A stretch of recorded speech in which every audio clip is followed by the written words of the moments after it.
యేసుక్రీస్తు అందరినీ కాపాడతారని, ఆయన మరణించి తిరిగి లేచిన శుభదినం ఈస్టర్ అని Medak CSI church incharge bishop Ruben Mark అన్నారు. ఆదివారం 100 ఏళ్ల చరిత్ర గల మెదక్ సిఎస్ఐ చర్చ్లో ఈస్టర్ వేడుకలు ఘనంగా నిర్వహించారు. గురువుల ప్రత్యేక ఆరాధనలు తెల్లవారుజాము 4:30 గంటలకు సూర్యోదయ ఆరాధనలతో వేడుకలు ఆరంభమయ్యాయి. అంతకుముందు శిలువను చర్చ్ ప్రాంగణంలో ఊరేగించారు. ఈ సందర్భంగా ఇన్ఛార్జ్ బిషప్ రూబెన్ మార్క్ మాట్లాడుతూ యేసుక్రీస్తు మరణించి తిరిగి 3వ దినాన లేచిన దినాన్ని ఈస్టర్ గా జరుపుకోవడం జరుగుతుందని తెలిపారు. ఈ కార్యక్రమంలో ప్రెస్బిటర్ ఇన్ఛార్జ్ శాంతయ్య, గురువులు Richards, Jaipal, Srinivas, church committee సభ్యులు తదితరులు పాల్గొన్నారు.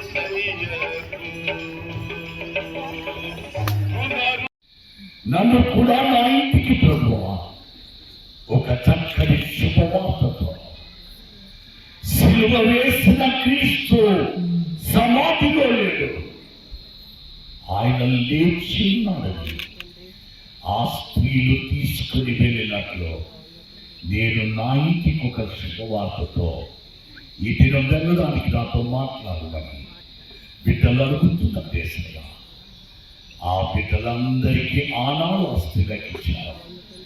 ఈ దినము ఈ బిడ్డలందరికీ దయచేయమని యేసుని నామమున ప్రార్థిస్తున్నాను. మరిన్ని అప్డేట్స్ కోసం మా ఛానల్ని సబ్స్క్రైబ్ చేయండి.